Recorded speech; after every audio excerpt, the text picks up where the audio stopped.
ඔයත් ලේ දන් දෙන්න පෙරම් පුරාගෙනද ඉන්නේ. එහෙනම් ඔයාගේ වයස, ඔයාගේ බර, ඔයාගේ සෞඛ්‍ය තත්ත්වය මේ ඔක්කොම බලපානවා කියලා ඔයා දන්නවද?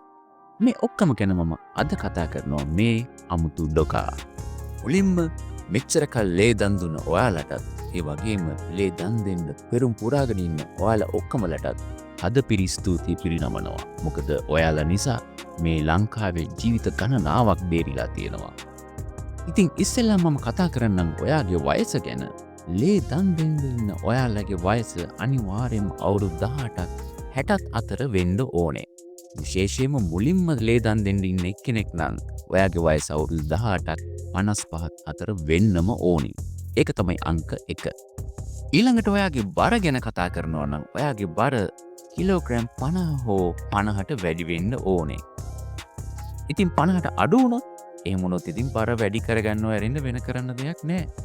ඊළඟට ඔයාගේ සෞඛ්‍ය තත්ත්වය ගැන කතා කරද්දී ඔයාට උණ තියෙනවා නම් එහෙම නැත්නම් ඔයාට දීර්ඝ කාලීන නිදන්ගත රෝගයක් තියෙනවා නම් ඒ කියන්නේ උදාහරණයක් විදිහට පිළිකාවක් වගේ. එතකොට ඔයාට ලේ දෙන්න වෙන්නේ නැහැ.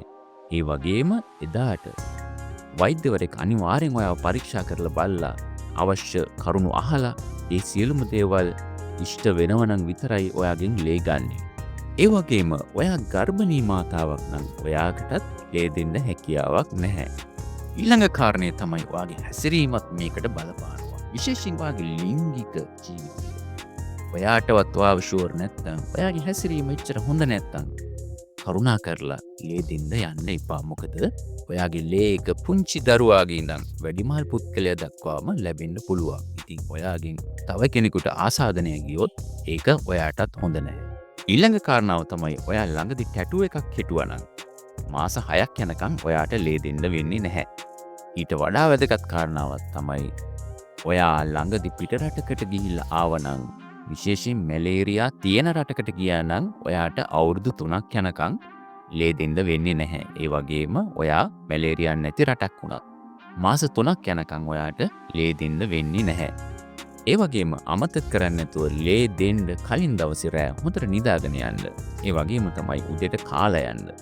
ඒ වගේම අමතක කරන්නේ නැතුව ආගේ ජාතක හැඳුනුම්පත් අරගෙන යන්න. ඒකත් අවශ්‍ය වෙනවා ලේ දෙන්න යන තැනට. ඒ වගේම මේ පාර ඔයා ලේ දුන්නා නම් ආපහු ඔයා ලේ දෙන්න සුදුසුකම් ලබන්නේ මාස 4ක් ගියාට පස්සේ. ඒ වගේම අමතක කරන්න එපා ඔයා දෙන ලේ පයින්ට් එක සුපිරි ලේ පයින්ට් එකක් විදිහට දෙන්න.